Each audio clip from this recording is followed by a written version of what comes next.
Assalamualaikum warahmatullahi wabarakatuh. Perkenalkan, nama saya Marhamah Syagian. Saya berasal dari kelas A dengan NIM 2110423007. Di sini saya akan menjelaskan tentang organ penyusun sel tumbuhan dan fungsinya. Yang pertama ada dinding sel. Jadi dinding sel ini berfungsi sebagai rangka tambahan bagi sel tumbuhan agar bentuk sel tetap terjaga sebagai pelindung serta sebagai jalur transportasi. Dinding sel juga membungkus membran sel. Yang kedua ada lamela tengah. Lamela tengah ini berfungsi sebagai penghubung sel atau perekat antara satu sel dengan sel lain. Yang ketiga ada plasmodesmata. Plasmodesmata berfungsi untuk masuknya zat antara sel tumbuhan. Yang keempat ada nukleus.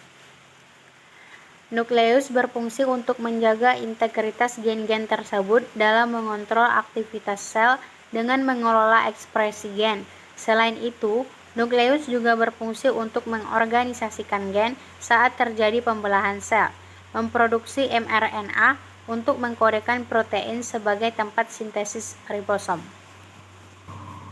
Yang kelima ada nukleolus. Jadi nukleolus ini berperan penting dalam memproduksi ribosom yang bertindak sebagai tempat pembentukan protein dalam sel. Yang keenam ada sitoplasma. Jadi sitoplasma ini berfungsi sebagai tempat penyimpanan bahan kimia sel yang penting bagi metabolisme sel, seperti enzim-enzim, ion-ion, gula, lemak, dan protein. Yang ketujuh ada plasma membran. Jadi plasma membran ini berfungsi untuk melindungi sel agar isi sel tidak keluar, menjadi tempat beberapa reaksi seperti reaksi oksidasi dalam respirasi. Yang kedelapan ada sitosol. Jadi sitosol ini berfungsi sebagai tempat berlangsungnya reaksi metabolisme saat metabolisme sel karena organel sel terdapat di sitosol.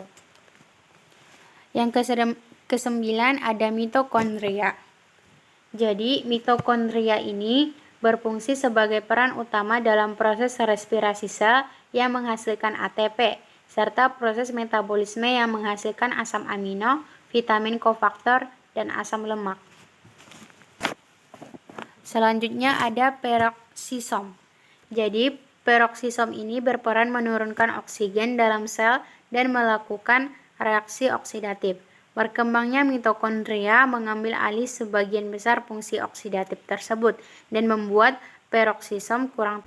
Organ penyusun selanjutnya adalah vakuola. Jadi vakuola mempunyai beberapa fungsi pada sel tumbuhan. Di antaranya berperan dalam turgiditas dan bentuk sel, tempat penyimpanan dan penimbunan sebagai lisosom, dan membantu proses homeostasis. Tonoplas.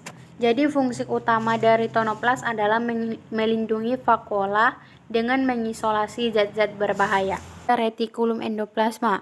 Retikulum endoplasma terbagi menjadi dua, yaitu retikulum endoplasma kasar dan retikulum endoplasma halus. Jadi fungsinya yaitu retikulum endoplasma kasar berperan dalam proses sintesis protein, sedangkan retikulum endoplasma halus berperan dalam sintesis lipid atau lemak. Badan Golgi. Jadi badan Golgi ini berfungsi melepaskan sekresi pada permukaan sel, membentuk mirosom serta akrosom, membentuk kantung vesikula untuk sekresi sel, dan membantu proses pembentukan dinding sel tumbuhan. Selanjutnya ada ribosom. Jadi fungsi dari ribosom ini sebagai peran dalam proses sintesis protein. Kloroplas. Jadi kloroplas ini berperan sebagai proses fotosintesis. Sekian yang dapat saya sampaikan, kurang dan lebihnya saya mohon maaf. Assalamualaikum warahmatullahi wabarakatuh.